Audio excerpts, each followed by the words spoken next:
ദൈവമനുഷ്യന്റെ സ്നേഹഗീത അധ്യായം 215 വാല്യം 5. ബെത്ഗിന്നായിലെ ചാന്ദ്രരോഗിയായ പെൺകുട്ടി. ബെത്സൂദിലേക്ക് മടങ്ങുന്നതോ ബത്തേറിലെ റോസ് തോട്ടമോ ഒന്നും ഞാൻ കാണുന്നില്ല. ആ തോട്ടം കണ്ടാൽ കൊള്ളാമെന്ന് ഞാൻ വളരെ ആഗ്രഹിച്ചു. ഈശോയും അപ്പൊസ്തലന്മാരും മാത്രമാണ് ഇപ്പോൾ. മാർജ്യാമും ഇല്ല. നേരത്തെ പറഞ്ഞിരുന്നത് പോലെ പരിശുദ്ധ അമ്മയോടും ശിഷ്യകളോടുമൊപ്പം അവനെ വിട്ടിരിക്കുകയായിരിക്കണം. പർവ്വതപ്രദേശമാണ് കാണുന്നത്. ധാരാളം വൃക്ഷങ്ങൾ, ആകെ പച്ചപിടിച്ച സ്ഥലം, സുഗന്ധവാഹികളായ പൈൻ മരങ്ങൾ, ഹൃദ്യമായ അന്തരീക്ഷം.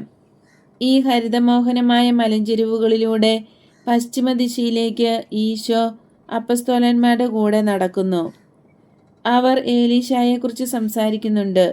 അവൾക്ക് വളരെ വ്യത്യാസം വന്നു. യോവന്നായെ അനുഗമിച്ച് ബത്തേറിലുള്ള അവളുടെ സ്ഥലത്തേക്ക് പോകാൻ തീരുമാനിച്ചു. യോവന്നായുടെ കാരുണ്യത്തെക്കുറിച്ചും പറയുന്നത് കേട്ടു. ഇനി നടത്താനുള്ള യാത്രയെക്കുറിച്ചും പറയുന്നു.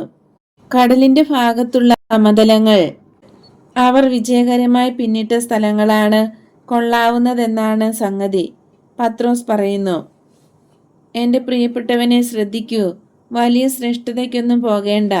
നിന്റെ ഉറച്ച ബോധ്യത്തിൽ നിന്ന് വരുന്ന ചിന്ത അങ്ങ് പറയൂ. എന്നെ വിശ്വസിക്കൂ. ഒരാൾക്ക് നല്ല ബോധ്യമുണ്ടെങ്കിൽ മറ്റുള്ളവരെയും അതിലേക്ക് കൊണ്ടുവരാൻ കഴിയും, ഈശോ പറയുന്നു. എന്നാൽ കറിയോത്തുകാരൻ യൂദാസ് അപേക്ഷിക്കുന്നു, ഞങ്ങൾക്കും കുറച്ച് സൂചനകൾ തരണമേ. നന്നായി അവതരിപ്പിക്കുന്ന ഒരു കാര്യം പല വിധത്തിൽ പ്രയോജനപ്പെടുമല്ലോ. എനിക്ക് തോന്നുന്നത് ഈ പ്രദേശങ്ങളിലൊന്നും നിന്നെക്കുറിച്ച് ഒരു വാക്കുപോലും പറഞ്ഞിട്ടില്ലെന്നാണ്. കാരണം ഒരുത്തരും നിന്നെ അറിയുന്ന ലക്ഷണമില്ല. അതിൻ്റെ കാരണം മോറിയായിൽ നിന്ന് ശക്തിയായ ഒരു കാറ്റ് ഇപ്പോഴും വീശുന്നുണ്ട്. അതുതന്നെ അത് എല്ലാം ശൂന്യമാക്കും. പത്രോസ് മറുപടി കൊടുക്കുന്നു, കാരണം വിത ഇവിടെ നടന്നിട്ടില്ല, എന്നാൽ നമ്മൾ വിതയ്ക്കും. കറിയോത്തുകാരൻ തിരിച്ചടിക്കുന്നു. ആദ്യത്തെ വിജയം നിമിത്തം ആളിന് നല്ല സന്തോഷവും ഉറപ്പുമാണ്. അവർ പർവ്വതത്തിന് മുകളിലെത്തി.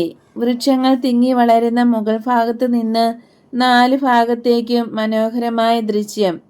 പർവ്വതനിരകൾ നോട്ടമെത്താത്ത തിരമാലകൾ പോലെ പരന്നു കിടക്കുന്നു. അങ്ങകലെയുള്ള ഭാഗം പ്രശാന്തമായ ജലപ്പരപ്പ് പോലെ. അതിനിടയിൽ ഒരു ചെറിയ പർവ്വതം ഉയർന്നു കാണാം. തുറമുഖ കവാടത്തിലെ ലൈറ്റ് ഹൗസ് പോലെ തോന്നിക്കുന്നു. നോക്കൂ, ആ ഗ്രാമം കണ്ടോ? പർവ്വതത്തിന് നെറുകയിൽ സൂര്യപ്രകാശം മുഴുവൻ കൈയടക്കുന്ന ആ ഗ്രാമം. നമ്മൾ അവിടെ താമസിക്കും. ചരിത്രപ്രധാനമായ അനേകം സ്ഥലങ്ങൾ ഉൾക്കൊള്ളുന്ന ഒരു കിരീടത്തിൻ്റെ കേന്ദ്രമാണത്. ഇങ്ങു വരൂ.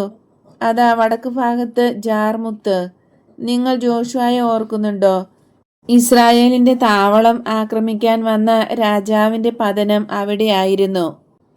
ഗിബെയോൻകാരുടെ സഹായം ഇസ്രായേലിനെ ശക്തിപ്പെടുത്തി. അതിന്റെ സമീപെ കാണുന്നത് ബേത്ത്ഷമേഷ്, യൂദയായിലെ പുരോഹിത വംശത്തിന്റെ പട്ടണം.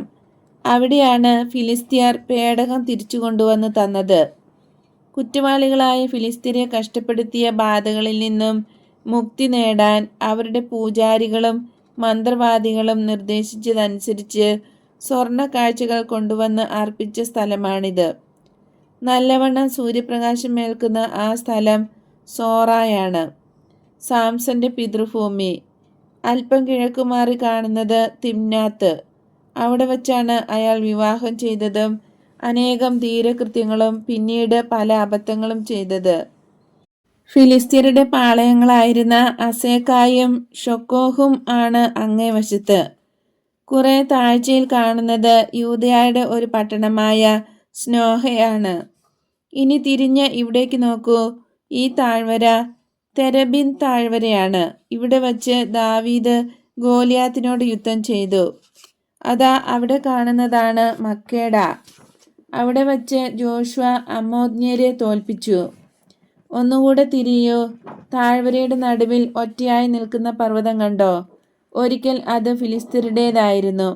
അവിടെയാണ് ഗാത്ത്, ഗോലിയാത്തിന്റെ പിതൃഭൂമി. അവിടെയാണ് സാവൂളിന്റെ ക്രൂരതയിൽ നിന്ന് രക്ഷ നേടാൻ ദാവീദ് അക്കീഷിനോട് കൂടെ അഭയം പ്രാപിച്ചത്. ജ്ഞാനിയായ രാജാവ് അവിടെ വച്ച് മാനസിക രോഗിയാണെന്ന് അഭിനയിച്ചു. കാരണം ലോകം ഭോഷന്മാരെ സംരക്ഷിക്കുകയും ജ്ഞാനികളെ തള്ളിക്കളയുകയും ചെയ്യുന്നു.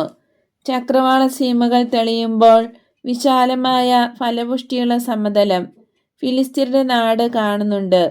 നമ്മൾ ആ സ്ഥലങ്ങളിലൂടെ റാംലെ വരെ പോകും.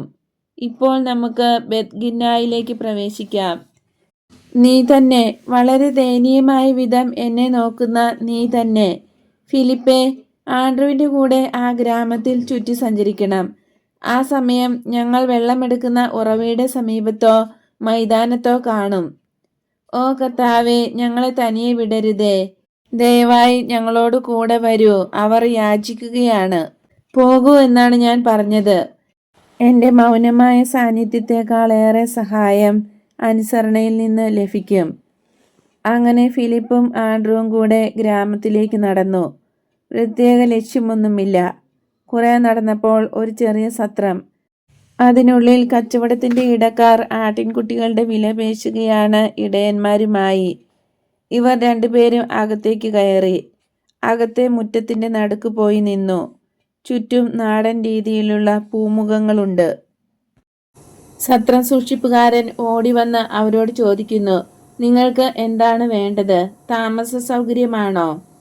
അവർ പരസ്പരം നോക്കി ആലോചിക്കുകയാണ്. ആകെ വിസ്മയം. അവർ പറയാൻ ഉദ്ദേശിക്കുന്ന ഒരൊറ്റ വാക്ക് പോലും കിട്ടുന്നില്ല. ആൻഡ്രുവിന് സ്വയം നിയന്ത്രിക്കാൻ കഴിവ് കിട്ടി. അയാൾ മറുപടിയായി പറയുന്നു, അതെ, ഞങ്ങൾക്കും ഇസ്രായേലിലെ റബ്ബിക്കും താമസ സൗകര്യം വേണം.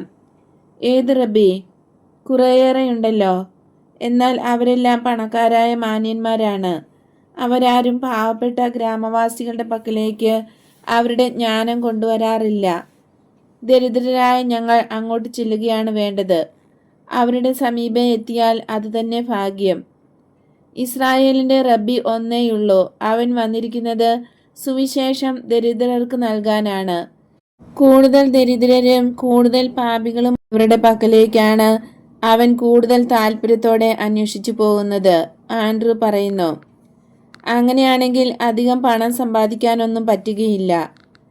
അവൻ സമ്പത്ത് അന്വേഷിക്കുന്നതേയില്ല. അവൻ ദരിദ്രനും നല്ലവനുമാണ്. ഒരാത്മാവിനെ രക്ഷിക്കാൻ കഴിഞ്ഞാൽ അന്നത്തെ ദിവസം ധാരാളമായി. ആൻഡ്രു വീണ്ടും പറയുന്നു, ഓ, ഒരു റബ്ബി ദരിദ്രനും നല്ലവനുമാണെന്ന് ഞാൻ ആദ്യം കേൾക്കുകയാണ്. സ്നാപകൻ ദരിദ്രനാണ്, എന്നാൽ വലിയ കാർക്കശ്യം. മറ്റുള്ളവരെല്ലാം കാർക്കശ്യമുള്ളവരും സമ്പന്നരും, അട്ടയെ പോലെ അത്യാഗ്രഹികളും. ഹേയ്, അവിടെ നിൽക്കുന്ന നിങ്ങൾ ഇത് കേട്ടോ? ലോകം ചുറ്റി നടക്കുന്ന നിങ്ങളിങ്ങ് വരൂ. ഈ ആളുകൾ പറയുന്നു, ഒരു ദരിദ്രനായ എന്നാൽ നല്ലവനായ റബ്ബിയുണ്ടെന്ന്. ദരിദ്രരെയും പാപികളെയും തേടി നടക്കുന്ന ഒരു നല്ല റബ്ബിയുണ്ടെന്ന്. ആ എസീൻകാരെ പോലെ വെള്ളവസ്ത്രം ധരിച്ച് നടക്കുന്ന ആ മനുഷ്യനായിരിക്കണം. കുറേ നാൾ മുമ്പ് ജെറീക്കോയിൽ വച്ച് ഞാൻ അയാളെ കണ്ടു. ഇടയരിൽ ഒരാൾ പറയുന്നു, അല്ല, അവൻ ഒറ്റയ്ക്കാണ് നടന്നിരുന്നത്. തോമസ് നമ്മളോട് പറഞ്ഞ ആളായിരിക്കണം അവൻ. ലെബനോനിലെ ചില ഇടയന്മാരോട് തോമസ് ഒരിക്കൽ പറഞ്ഞിരുന്നു. പൊക്കമുള്ള ദൃഢഗാത്രനായ ഒരിടയൻ പറയുന്നു, തീർച്ചയായും ലെബനോനിൽ വന്നെങ്കിൽ തീർച്ചയായും അവൻ ഇവിടം വരെ വരും. പൂച്ചയുടെ കണ്ണ് പോലുള്ള നിന്റെ കണ്ണ്, വേറൊരാൾ പറയുന്നു. സത്രം സൂക്ഷിപ്പുകാരൻ ആളുകളോട് ഓരോ കാര്യങ്ങൾ പറയുന്ന സമയം അപ്പസ്തോലന്മാർ തൂണ് പോലെ മുറ്റത്തിന്റെ മധ്യത്തിൽ നിൽക്കുകയാണ്. അവസാനം ആൾക്കാരിൽ ഒരാൾ അവരോട് പറയുന്നു, ഹേയ്, നിങ്ങൾ വരൂ. അവൻ ആരാണ്? നിങ്ങൾ പറയുന്ന ആ മനുഷ്യൻ എവിടുത്തുകാരനാ? അവൻ നസ്രസിലെ ജോസഫിന്റെ മകൻ ഈശോയാണ്. ഫിലിപ്പ് ഗൗരവമായി പറഞ്ഞ ശേഷം ഒരു പരിഹാസച്ചിരി പ്രതീക്ഷിക്കുന്നത് പോലെ തോന്നിക്കുന്നു. എന്നാൽ ആൻഡ്രു ഇങ്ങനെ കൂട്ടിച്ചേർക്കുന്നു, പ്രവാചകന്മാർ പറഞ്ഞിട്ടുള്ള മിശിഹായാണവൻ. നിങ്ങളുടെ നന്മയ്ക്കായി നിങ്ങൾ അവനെ ശ്രവിക്കുവിൻ. നിങ്ങളോട് ഞാൻ അപേക്ഷിക്കുന്നു. നിങ്ങൾ സ്നാപകന്റെ കാര്യം പറഞ്ഞല്ലോ. ശരി, ഞാൻ സ്നാപകന്റെ കൂടെ ആയിരുന്നവനാണ്. അതിലെ കടന്നുപോയ ഈശോയെ ചൂണ്ടിക്കാണിച്ചുകൊണ്ട് അവൻ ഞങ്ങളോട് പറഞ്ഞത്, അതാ ദൈവത്തിൻ്റെ കുഞ്ഞാട്, ലോകത്തിൻ്റെ പാപങ്ങൾ നീക്കിക്കളയുന്ന കുഞ്ഞാട് എന്നാണ്. സ്നാനപ്പെടുന്നതിനായി യോർദാനിലേക്ക് ഈശോ ഇറങ്ങിയപ്പോൾ സ്വർഗം തുറന്നു. ഒരു സ്വരം ഇങ്ങനെ പറയുന്നത് കേട്ടു: ഇവനാണ് എൻ്റെ പ്രിയപുത്രൻ, എൻ്റെ അനുഗ്രഹം അവൻ്റെ മേലുണ്ട്. ദൈവത്തിൻ്റെ സ്നേഹം ഒരു പ്രാവിൻ്റെ ആകൃതിയിൽ താണുവന്ന് അവൻ്റെ ശിരസിന് മുകളിൽ പ്രകാശിച്ചു. നോക്കൂ, നസ്രായനാണവൻ. എന്നാൽ നിങ്ങൾ അവൻ്റെ സ്നേഹിതരാണെന്ന് പറയുന്നതിനാൽ എന്നോട് ഒന്ന് പറഞ്ഞേ.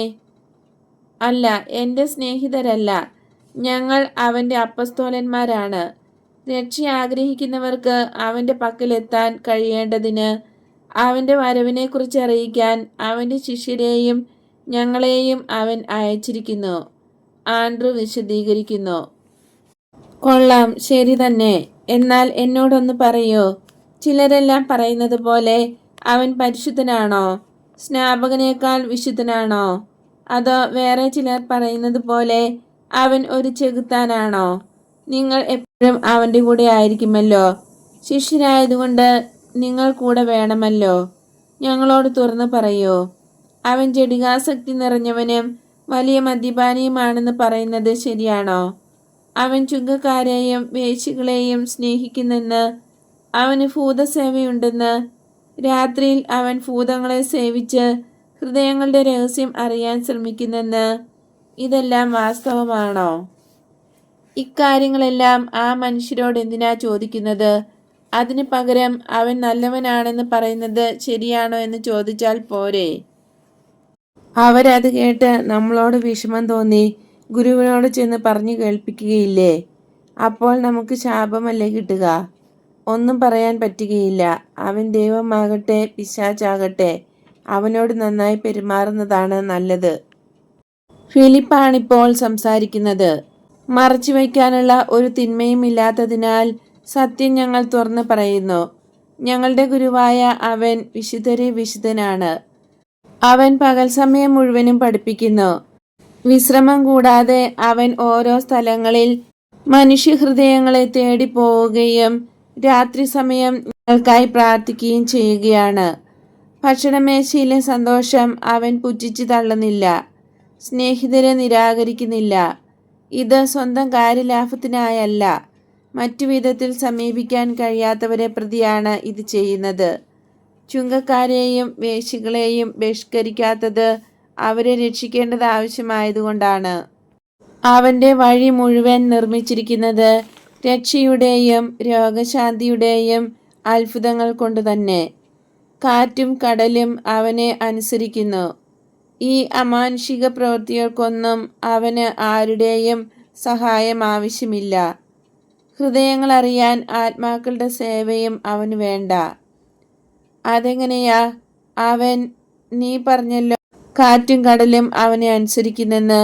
എന്നാൽ അവയ്ക്ക് ബുദ്ധിയില്ല. അപ്പോൾ എങ്ങനെയാ അവയോട് കൽപ്പിക്കുന്നത്? സത്രം സൂക്ഷിപ്പുകാരൻ ചോദിക്കുന്നു. എന്നോട് പറയൂ മനുഷ്യ, ഏതാണ് കൂടുതൽ പ്രയാസമുള്ളത്? കാറ്റിനും കടലിനും മരണത്തിനും കൽപ്പന കൊടുക്കുന്നതിൽ ഏതാണ് ഏറ്റവും വിഷമം? എൻ്റെ യഹോവേ, മരണത്തിന് കൽപ്പന കൊടുക്കുക അസാധ്യം. കടലിൽ എണ്ണ ഒഴിക്കാം, പായ് കെട്ടാം, അല്ലെങ്കിൽ കടലിലേക്ക് ഇറങ്ങാതിരിക്കാം. ഏറ്റവും ബുദ്ധി അതാണ്. കാറ്റിനെതിരെ കതകടയ്ക്കാം, എന്നാൽ മരണത്തോട് കൽപ്പിക്കാൻ പറ്റുകയില്ല. അതിനെ ശാന്തമാക്കാൻ ഒരെണ്ണയ്ക്കും കഴിവില്ല. മരണത്തെ പിന്നിലാക്കി മുന്നോട്ട് പായുന്നതിന് ജീവിതമാകുന്ന ചെറുതോണിയിൽ കെട്ടാവുന്ന പായ് ഒന്നും ഇല്ല. മരണത്തെ അടച്ചു പൂട്ടാനും പറ്റുകയില്ല. നമ്മൾ കതകടച്ച് പൂട്ടിയിരുന്നാലും മരണം അതിനുള്ളിൽ പ്രവേശിക്കും. ഓ ഇല്ല, ഒരുത്തരും ആ രാജ്ഞിക്ക് കൽപ്പന അയക്കാറില്ല. എന്നാൽ ഞങ്ങളുടെ ഗുരു അതിനോട് കൽപ്പിക്കുന്നുണ്ട്. അത് അടുത്തു വരുമ്പോൾ മാത്രമല്ല, അത് വന്നതിന് ശേഷവും. നായിനിലെ ഒരു യുവാവിനെ കല്ലറയ്ക്കുള്ളിൽ വയ്ക്കാൻ തുടങ്ങുകയായിരുന്നു. അപ്പോൾ അവൻ കൽപ്പിച്ചു, നിന്നോട് ഞാൻ പറയുന്നു, എഴുന്നേൽക്കുക. ആ യുവാവ് ഉടനെ ജീവനിലേക്ക് തിരിച്ചു വരുന്നു.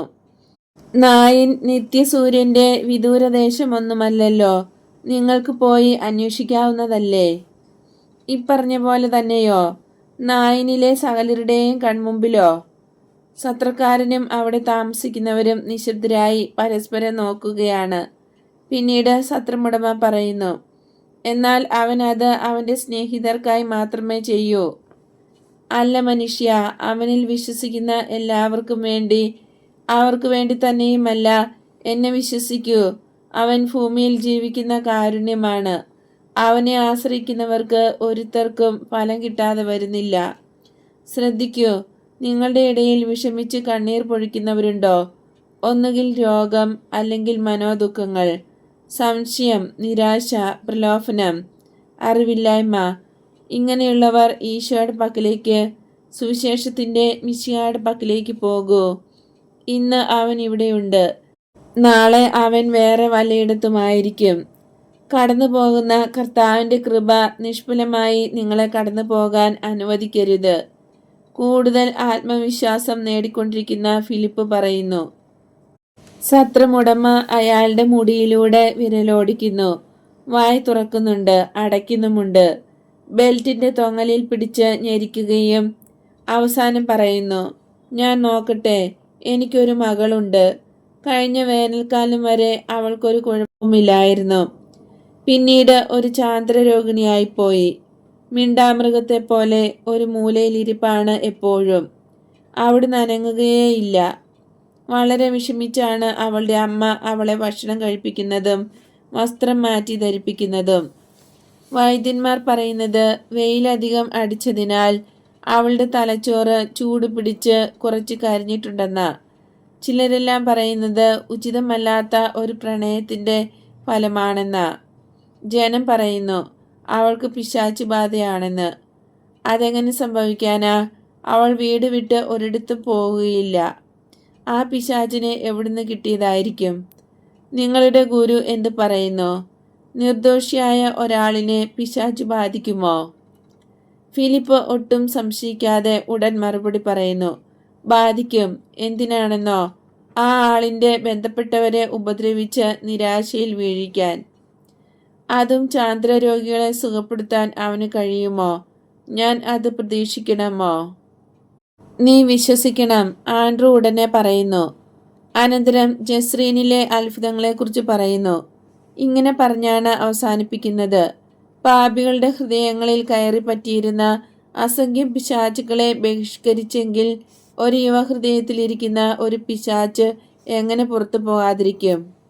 ഞാൻ നിന്നോട് പറയുന്നു, അവനിൽ പ്രത്യാശ വയ്ക്കുന്നവർക്ക് ഏറ്റവും അസാധ്യമായ കാര്യവും ശ്വാസോച്ഛ്വാസം പോലെ എളുപ്പമായി തീരുന്നു. എൻ്റെ കർത്താവിൻ്റെ പ്രവൃത്തികൾ ഞാൻ കണ്ടിട്ടുണ്ട്. അവൻ്റെ ശക്തിയുടെ ഒരു സാക്ഷിയാണ് ഞാൻ. ഓ, അങ്ങനെയാണെങ്കിൽ നിങ്ങളിൽ ആരാണ് അവനെ ചെന്ന് കണ്ട് വിളിച്ചു കൊണ്ടുവരിക? ഞാൻ തന്നെ പോകാമല്ലോ, വേഗം തിരിച്ചു വരികയും ചെയ്യാം. ഇത് പറഞ്ഞ് ആൻഡ്രൂ ഓടിപ്പോവുകയും ഫിലിപ്പ് അവിടെയുള്ളവരോട് സംസാരിക്കുകയും ചെയ്യുന്നു. മൈതാനത്തിൻ്റെ എല്ലാ ഭാഗത്തും ശക്തിയായ വെയിലടിക്കുന്നതിനാൽ ഈശോ ഒരു കടയുടെ മുന്നിലുള്ള പന്തലിനടിയിൽ നിൽക്കുകയാണ്. ആൻഡ്രൂ ഓടിച്ചെന്ന് പറയുന്നു, ഗുരുവേ വരൂ, സത്രമുടമയുടെ മകൾ ഒരു ചാന്ദ്രരോഗിണിയാണ്. അയാൾ മകളെ സുഖപ്പെടുത്തണമേ എന്ന് അങ്ങയോട് അപേക്ഷിക്കുന്നു. അയാൾക്കെന്നെ അറിയാമായിരുന്നോ? ഇല്ല ഗുരുവേ, ഞങ്ങൾ പറഞ്ഞു മനസ്സിലാക്കാൻ ശ്രമിക്കുകയായിരുന്നു. അതിൽ നിങ്ങൾ വിജയിക്കുകയും ചെയ്തു. സുഖപ്പെടുത്താൻ സാധ്യതയില്ലാത്ത ഒരു രോഗം സുഖപ്പെടുത്താൻ എനിക്ക് കഴിയുമെന്ന് ഒരാൾ വിശ്വസിക്കാറാകുമ്പോൾ വിശ്വാസത്തിൽ അയാൾ വളരെ വളർന്നിട്ടുണ്ടാകും. അതെങ്ങനെ സാധിക്കും എന്ന് നിങ്ങൾക്ക് പേടിയായിരുന്നല്ലോ. നിങ്ങൾ അയാളോട് എന്താണ് പറഞ്ഞത്? നിന്നോടെങ്ങനെ പറയാൻ കഴിയും? നിന്നെക്കുറിച്ചും നിന്റെ പ്രവൃത്തികളെക്കുറിച്ചും ഞങ്ങൾക്കറിയാവുന്നവ ഞങ്ങൾ അവരോട് പറഞ്ഞു. എല്ലാറ്റിലും അധികമായി നീ സ്നേഹവും കരുണയുമാണെന്ന് ഞങ്ങൾ പറഞ്ഞു. ലോകത്തിന് നിന്നെക്കുറിച്ച് എത്ര തെറ്റായ അറിവാണുള്ളത്. എന്നാൽ നിങ്ങൾക്കെന്നെ നന്നായി അറിയാമല്ലോ, അത് മതി. അവൻ ആ സത്രത്തിലേക്ക് ചെന്നു. ഓരോ ആവശ്യത്തിന് അവിടെ വന്നവരെല്ലാം ജിജ്ഞാസയോടെ വാതിൽക്കൽ തന്നെ നിൽക്കുകയാണ്. അവരുടെ മധ്യത്തിൽ ഫിലിപ്പും സത്രമുടമയുമുണ്ട്. അയാൾ തന്നോട് തന്നെ സംസാരിച്ചു കൊണ്ട് നിൽക്കുന്നു. അയാൾ ഈശോയെ കണ്ടയുടനെ ഓടിച്ചെന്ന് അഭിവാദ്യം ചെയ്ത് പറയുന്നു, ഗുരുവേ, കർത്താവായ ഈശോയെ, ഞാൻ ഉറച്ചു വിശ്വസിക്കുന്നു. നീയാണെന്നും നിനക്കെല്ലാം അറിയാമെന്നും നീ എല്ലാം കാണുന്നുവെന്നും നിനക്കെല്ലാം ചെയ്യാൻ കഴിയുമെന്നും ഞാൻ വിശ്വസിക്കുന്നു. എൻ്റെ മകളുടെ മേൽ കരുണയുണ്ടാകണമേ എന്ന് പറയത്തക്ക വിധം ഞാൻ അത്ര ദൃഢമായി വിശ്വസിക്കുന്നു. എൻ്റെ ഹൃദയത്തിൽ ധാരാളം പാപങ്ങളുണ്ടെങ്കിലും ഞാൻ വിശ്വസിക്കുന്നു. എൻ്റെ തൊഴിലിൽ ഞാൻ കള്ളത്തരം കാണിച്ചിട്ടുള്ളതിനാൽ എൻ്റെ മകളെ ശിക്ഷിക്കരുതേ. ഞാൻ സത്യം ചെയ്ത് പറയുന്നു, ഇനി ഒരിക്കലും ഞാൻ പിടിച്ചു പറിക്കുകയില്ല. എൻ്റെ ഹൃദയത്തെ അതിൻ്റെ കഴിഞ്ഞകാല ചെയ്തികളോടും ഇപ്പോഴത്തെ ചിന്തകളോടും കൂടെ നീ കാണുന്നുണ്ടല്ലോ. ഗുരുവേ, എല്ലാം പൊറുത്ത് ഞങ്ങളോട് കരുണ കാണിക്കണമേ. ഇവിടെ വരുന്ന എല്ലാവരോടും എൻ്റെ വീട്ടിൽ വരുന്ന എല്ലാവരോടും നിന്നെക്കുറിച്ച് ഞാൻ സംസാരിക്കും. ആ മനുഷ്യൻ മുട്ടിന്മേലാണ് നിൽക്കുന്നത്. ഈശോ അയാളോട് പറയുന്നു, എഴുന്നേൽക്കുക, ഇപ്പോഴുള്ള മനോഭാവത്തിൽ നിലനിൽക്കുകയും ചെയ്യുക. മകളുടെ അടുത്തേക്ക് എന്നെ കൊണ്ടുപോകൂ. എൻ്റെ കർത്താവേ, അവൾ ഒരു തൊഴുത്തിലാണ് ഇപ്പോഴുള്ളത്. വല്ലാത്ത കാലാവസ്ഥയിൽ രോഗം ശക്തിയാണ്. അവൾ വെളിയിലേക്ക് വരികയുമില്ല. അത് സാരമില്ല, ഞാൻ അങ്ങോട്ട് പോകാം. ഇത് കാലാവസ്ഥയുടെ ദോഷമല്ല. ഞാൻ വരുന്നെന്ന് കാണുന്ന സാത്താനാണത് ചെയ്യുന്നത്. അവർ മുറ്റത്തേക്കും അവിടുന്ന് വെളിച്ചം ഒട്ടും തന്നെ കയറാത്ത ഒരു തൊഴുത്തിലേക്കും പോകുന്നു. ജനങ്ങളെല്ലാം കൂടെയുണ്ട്. വൃത്തിഹീനമായി ശോഷിച്ച് വികൃതമായിരിക്കുന്ന അവൾ ഏറ്റവും ഇരുട്ടുള്ള മൂലയിൽ നിന്ന് ബഹളമുണ്ടാക്കാൻ തുടങ്ങി. ഈശോയെ കണ്ടയുടൻ അവൾ വിളിച്ചു കൂവുകയാണ്, പോകൂ, തിരിച്ചു പോകൂ, എന്നെ അലട്ടാതെ പോകൂ. കർത്താവിൻ്റെ ക്രിസ്തുവാണ് നീ എന്നെ പ്രഹരിച്ചിരിക്കുകയാണ്. എന്നെ വെറുതെ വിടൂ. എന്തിനാണ് നീ എന്നെ എപ്പോഴും പിന്തുടരുന്നത്? ഈ ബാലികയിൽ നിന്ന് പുറത്തു പോകൂ, ഞാൻ ആവശ്യപ്പെടുന്നു. നിന്റെ ഇരയെ തിരിച്ച് ദൈവത്തിന് കൊടുത്തിട്ട് അടങ്ങിയിരിക്കൂ. ചങ്കു തകർക്കുന്ന ഒരു കൂവൽ, ഒരു ഞെട്ടൽ. അവളുടെ ശരീരം തളർന്ന് വൈക്കോലിന്മേൽ വീണു. സ്വല്പം കഴിഞ്ഞപ്പോൾ ശാന്തമായി ദുഃഖത്തോടെ ഓരോന്ന് ചോദിക്കാൻ തുടങ്ങി. വിസ്മയം പൂണ്ട ചോദ്യങ്ങൾ. ഞാൻ എവിടെയാ? എന്തിനാ ഞാൻ ഇവിടെ വന്നത്? അവരൊക്കെ ആരാ? പിന്നീട് അമ്മേ എന്ന് വിളിക്കുന്നു. ശിരോവസ്ത്രമില്ല, ഉടുപ്പുമെല്ലാം കീറിയതാണ്. അപരിചിതരായ അനേകം പേർ അടുത്ത് നിൽക്കുകയും ചെയ്യുന്നു. അവൾ ലജ്ജ കാണിക്കുന്നു. ഓ നിത്യനായ കർത്താവേ, അവൾ സുഖപ്പെട്ടു. ഒരു കൊച്ചുകുട്ടിയെപ്പോലെ സത്രമുടമ കരയുന്നു. ചുവന്ന കവിൾത്തടങ്ങളിലൂടെ കണ്ണീരൊഴുകുന്നു. അയാൾക്ക് സന്തോഷമാണ്, എന്നാലും കരച്ചിൽ തന്നെ. എന്തു ചെയ്യണമെന്ന് അയാൾക്ക് അറിഞ്ഞുകൂടാ. അയാൾ ഈശോയുടെ കാര്യങ്ങൾ ചുംബിക്കുന്നു. ബാലികയുടെ അമ്മയും കരയുകയാണ്. വിസ്മയം പൂണ്ട കൊച്ചുകുട്ടികൾ ചുറ്റും. അവൾ സുഖം പ്രാപിച്ച ആദ്യ സന്താനത്തെ ചുംബിക്കുന്നു. മകൾ പിശാച്ചിൽ നിന്ന് സ്വതന്ത്രയായിരിക്കുന്നു. അവിടെ ഉണ്ടായിരുന്നവരെല്ലാം വിസ്മയത്തോടെ ആർപ്പ് വിളിക്കുന്നു. അനേകർ വിവരം കേട്ട് ഓടി വരുന്നു. മുറ്റം നിറയെ ആളുകൾ. കർത്താവെ, ഞങ്ങളുടെ കൂടെ വസിക്കണമേ. നേരം ഇരുട്ടി തുടങ്ങി. എൻ്റെ മേൽപ്പുരയ്ക്ക് കീഴിൽ വിശ്രമിക്കണേ. മനുഷ്യ, ഞങ്ങൾ 13 പേരാണുള്ളത്. നിങ്ങൾ 300 പേരാണെങ്കിലും കുഴപ്പമില്ല. നീ എന്താണ് സൂചിപ്പിക്കുന്നതെന്ന് എനിക്ക് മനസ്സിലായി. എന്നാൽ അത്യാഗ്രഹിയും കള്ളനുമായിരുന്ന സാമുവേൽ മരിച്ചു. കർത്താവെ, എൻ്റെ സാത്താനും പമ്പ കടന്നു. ഇപ്പോഴുള്ളത് ഒരു പുതിയ സാമുവേലാണ്. അയാൾ തുടർന്നും സത്രം സൂക്ഷിപ്പ് തന്നെ നടത്തും. എന്നാൽ അവൻ പരിശുദ്ധനായിരിക്കും. വരൂ വരൂ, നിന്നെ ഒരു രാജാവിനെ പോലെ, ദൈവത്തെ പോലെ. നീ അങ്ങനെയാണല്ലോ. എനിക്ക് വണങ്ങി ബഹുമാനിക്കണം. ഓ, നിന്നെ ഇവിടെ കൊണ്ടുവന്ന സൂര്യൻ അനുഗ്രഹീതനാകട്ടെ. ദർശനം അവസാനിക്കുന്നു.